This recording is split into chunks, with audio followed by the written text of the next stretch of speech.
Hello, I'm Linda, and I'm 31 years old. For a long time, I believed I had a strong bond with my mother-in-law, Melissa. From our very first meeting, her warm smile made me feel at home, and I truly thought she cared for me. Little did I know, beneath her friendly facade, Melissa was scheming to drive a wedge between my husband, Scott, and me. At first, I didn't think much of it when Melissa began calling Scott daily while I was at work. It seemed perfectly normal for a mother to stay in touch with her son, but as time went on, I noticed a chilling change in Scott's demeanor toward me.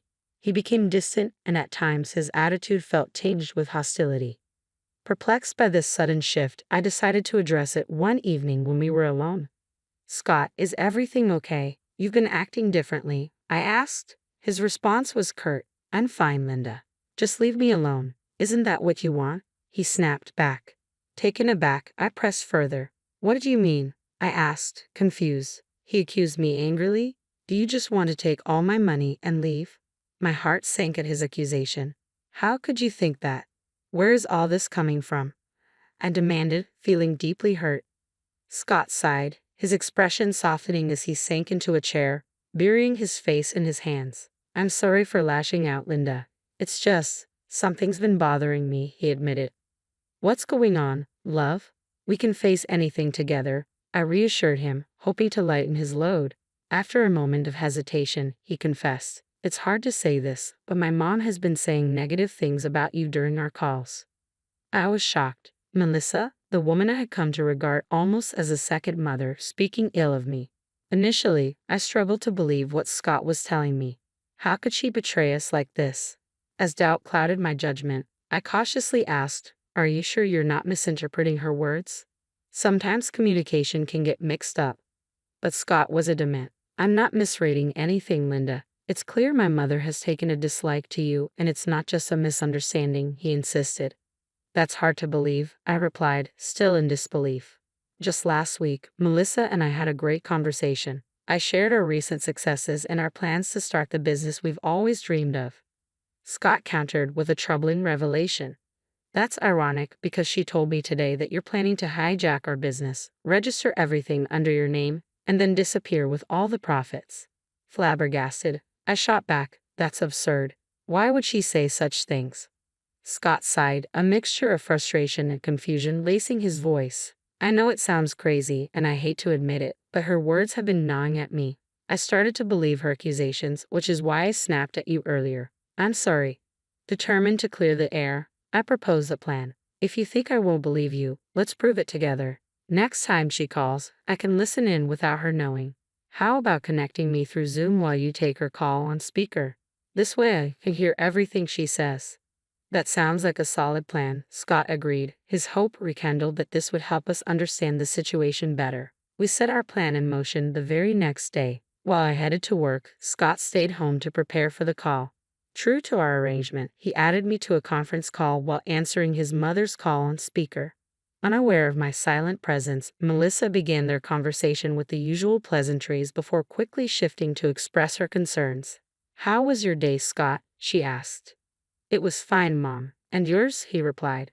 "It was stressful," she said, and I braced myself to hear more. "I've been really worried about you, especially given your situation," Melissa said, her voice dripping with concern. "What situation?" Scott asked, playing along. "The fact that you're married to such a deceitful woman," she blurted out, exposing her true feelings about me without hesitation. Hidden on the other line, I listened in shock as the reality of Melissa's animosity became painfully evident. Her words were not mere misunderstandings. They were calculated and harmful. "She doesn't love you, Scott. How much more do I need to say for you to see the truth?" Melissa's voice was thick with distress. "These things affect me too, you know. The longer you stay with that woman, the more it takes years off my life due to stress." "Mom, please stop," Scott interjected, his patience wearing thin. "I haven't found any proof of what you're claiming, so please stop with these baseless accusations." "So you're calling me a liar now? You don't want to hear my advice?" Melissa retorted sharply. "I'm just telling you the truth. She hates you. If you're not careful, she's going to take all your money and leave you. Let me call you back, okay? Love you." "Wait, let me tell you more." But Scott had reached his limit. He hung up the phone and unmuted me from the conference call. Hello, Linda. How could she speak about you like that? Has she lost her mind? Scott was visibly shaken. I know it's a lot to take in. I'm sorry you had to hear all this, but it was important for you to know the truth firsthand, he said. I'm speechless, I replied, my voice heavy with disbelief. She sounded like a completely different person, nothing like the sweet lady who used to check in on me. Now I see that she's only been pretending to care, gathering information to twist against me and make you distrust me. As the reality of Melissa's deceit settled in, I felt an overwhelming sense of betrayal. The person I once thought cared for me had been scheming all along. I once viewed Melissa as an ally and supporter, but now I realize she was actively working against me. Scott reassured me. I no longer believe her words, especially after our conversation last night. That woman is unbelievable. I almost fell for her lies, even though I trusted her as my mother. I understand, babe. It must be hard to come to terms with the extent of her lies and deception, especially since she's your mom, I said, trying to comfort him. I'm more angry than anything, Scott admitted. I don't know what she hopes to gain by constantly speaking so harshly about you, but at least now you've seen it for yourself. She's completely lost it, he continued. Yes, we need to confront her about everything, I agreed. Of course, so let's do it now, Scott suggested, surprised by my pause. I think we should wait a bit, I replied thoughtfully. What do you mean? I thought now that we know, we could just confront her, he pressed, not understanding my hesitation. I'd like to listen in on a few more phone calls first, I requested, needing more evidence to fully grasp the extent of Melissa's manipulation. Scott was taken aback by my request, thinking one conversation would be enough for action, but I felt we needed a fuller picture before confronting her about her deceitful behavior. If there's one thing I've learned about master manipulators, it's that they love playing with people's perceptions and memories. Confronting Melissa too quickly could give her the chance to gaslight us, making us doubt our own understanding of her words. As painful as it was to hear her spiteful accusations, I knew I needed more evidence. I wanted to record these instances to have undeniable proof of her demeaning comments when I finally confronted her. For the next 3 weeks, Scott secretly added me to the calls as planned, with Melissa completely oblivious to my presence. She continued her usual tirade of belittling remarks and false accusations. Though I had grown accustomed to her deceit, I was still shocked by her ability to twist innocent interactions from our past into something sinister, portraying me as the villain. With each covert phone call, my anger mounted, fueling my determination to expose Melissa's true character. This wasn't just about my vindication anymore, it was crucial to protect others who might fall victim to her manipulative tactics. These recorded conversations became vital pieces of evidence, essential for revealing her deceit. As I braced myself to confront her, I knew it wouldn't be easy to challenge a family member who had spun such a complex web of deceit. Yet I found comfort in Scott's unwavering support, ready to stand by me against the barrage of lies we were sure to face after enduring these weeks of secret listening and evidence gathering. I was fed up with my mother-in-law's relentless undermining. It was time to take a stand. One evening, Scott and I settled in our living room, strategizing our approach to finally confront Melissa. Just as we were about to refine our plan, the shrill ring of my phone shattered the quiet. It was Melissa calling me directly, likely another one of her so-called friendly check-ins. After uncovering her deceit, I was furious and ready to confront her immediately. However, Scott hesitated. Wait, babe. I know you want to address this now, but maybe we should hold off for just a moment, he suggested. Why? What for? I shot back, barely containing my anger. For starters, we don't know why she's calling. Maybe she's calling to confess. It's unlikely, but still a possibility, he reasoned. Please just listen to what she has to say. If she doesn't come clean and apologize by the end of this call, then we can go ahead with your plan for revenge. No questions asked. Scott's voice carried a hint of hope. She's still my mom, Linda. Part of me hopes she's realized her mistakes and will change. I just need to be sure. Seeing the pain in Scott's eyes reminded me of the toll this situation was taking on him. I realized I had been so consumed by my feelings that I hadn't fully considered his struggle. Fine, I'll hold off on confronting her for now. I reluctantly agreed. Thank you, Linda, Scott replied, his voice filled with relief. Taking a deep breath, I answered the phone, my tone guarded but resolute. Hello, Melissa. How are you? Her voice dripped with the usual sugary sweetness, which only fueled my irritation. I'm fine, Melissa. How are you? I managed to reply, keeping my composure. Melissa seemed slightly taken aback by the coolness in my voice, but I was determined not to let her manipulate the conversation this time. As much as I wasn't ready to lay all my cards on the table just yet, I couldn't resist the urge to hint at my awareness of her schemes. I wanted her to feel that something had shifted, that her actions weren't as hidden as she believed. "Oh, darling, are you sure you're fine? You sound so upset," she probed, feigning concern. "I suppose I'm a bit upset, Melissa," I said, trying to maintain a calm yet firm demeanor. "You see, I've recently come across some rather shocking news."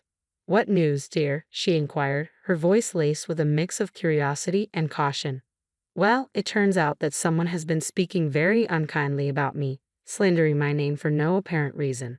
Perhaps out of jealousy or something else," I continued, choosing my words carefully. "Oh dear, how awful," Melissa responded, her tone attempting to mimic sympathy. "Yes, it is awful, Melissa. Have you ever encountered someone so cruel that they would harm another's reputation for no reason?" I asked pointedly, subtly steering the conversation toward her behavior. The silence that followed was telling. Through this carefully veiled dialogue, I aimed to let her know I was onto her, setting the stage for a confrontation that, while postponed, was inevitable. "I think we need to continue this conversation tomorrow, dear. I'm suddenly feeling very tired," she said hastily, cutting me off before I could react to her swift exit. As soon as the call ended, Scott's phone buzzed with a new notification. It was a text message from Melissa. "Got another update on your slimy wife. Someone else has been talking about her too. Turns out I'm not the only one who thinks she's no good. You need to get out of that situation while you can. I'll call you tomorrow while she's at work to tell you the full story." Both Scott and I were stunned, deeply hurt by her ongoing deception. The sight of the text seemed to obliterate any lingering doubt Scott had about his mother's duplicity. He looked ready to take decisive action. "We need to stop her, Linda. How can she continue to be so deceitful?" he said, his voice a mix of anger and resolve. "It seems she cut the call short to fabricate more lies about me to tell you tomorrow." "This is sickening, Scott. I can't believe she would go to such lengths," I replied, feeling a swell of outrage and sadness. "I don't care that she's my mother. She's wrong, and she must be held accountable for the pain she's causing us," Scott declared, his face set in determination. Despite the grim revelations, this ordeal strangely brought Scott and me closer together. We found comfort in each other's company, reaffirming our bond during this tumultuous time. As we spent the night consoling each other, our resolve only strengthened for the next day. I headed to work with a renewed sense of purpose, knowing we were finally going to confront this issue head-on later. Scott called me, signaling it was time to execute our plan. As usual, he added me to a conference call while Melissa was on the line, unaware of my presence. Once the usual pleasantries were exchanged, Melissa wasted no time diving into her fabrications. "Oh, what a day it's been. You wouldn't believe what they've been saying. Some people are accusing her of embezzling funds and bribing officials to get her way. I was so upset. I practically begged for your comfort yesterday." I played along, but her words ignited a fire in me. "Really? Is that how you remember our conversation from last night?" I interjected, finally breaking my silence. The surprise in her voice was palpable as she realized I had been listening all along. "I don't remember saying or doing any of those things at all," I stated calmly, my voice clear and unwavering. Caught off guard, Melissa nearly choked on her drink, probably thinking she was hallucinating for a moment. "Don't worry, Melissa, you're not imagining things. I'm here on a conference call with Scott. I've been listening to your conversations for the past 3 weeks," I revealed, my tone steady. "Linda, how did you? I believe there's been a misunderstanding," Melissa stammered, her voice pitching with panic. I let out a cold laugh, refusing to let her twist the narrative. "Oh please, don't insult my intelligence, Melissa. The act is up. I'm fully aware of the games you've been playing and the lies you've been feeding Scott. We're no longer going to be pawns in your schemes. I can't believe you'd be so cruel and manipulative for no reason." "What drove you to do this?" Scott chimed in, his tone a mix of disbelief and frustration. "So, you think you're better than me now, Scott? Do you think you're some kind of hero trying to save the day? I haven't done anything wrong. I was just discussing hypothetical situations. It's not my fault you two misunderstood everything." "You're pathetic, Melissa. Even now, after being caught, you're trying to cover your tracks so clumsily," I countered sharply. "But don't worry, I've recorded everything you've said. Let me refresh your memory a bit. I then played some of the audio recordings. For weeks, I had listened to those cruel words, and each time they sent chills down my spine. But I could sense Melissa's panic. Her voice faltered as she attempted to talk over the recordings, desperately trying to defend herself against the undeniable evidence being laid out before her. Finally realizing she had no escape, Melissa dropped her facade. "Well, Linda, guess what? I don't care that you found out the truth. So what? What are you going to do?"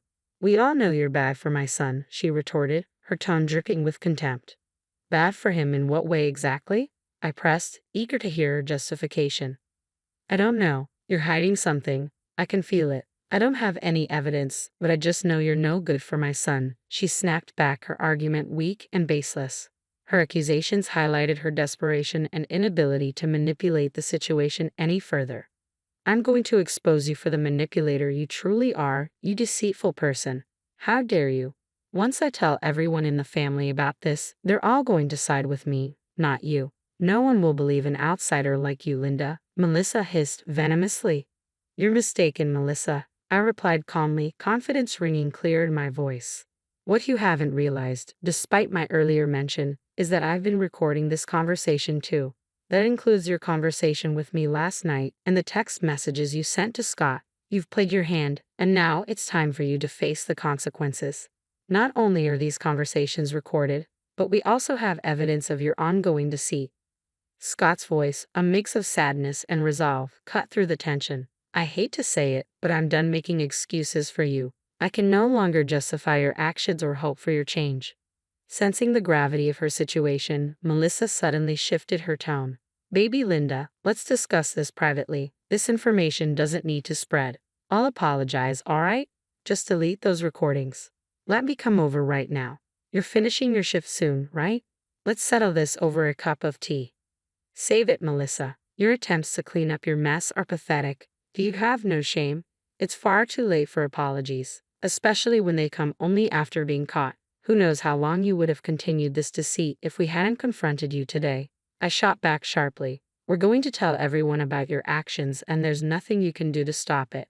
Just to be clear, I no longer wish to be in contact with you. I can't surround myself with your negativity any longer," Scott declared firmly, as promised in our conversation. We exposed Melissa in various family group chats, informing our relatives of her manipulative tactics.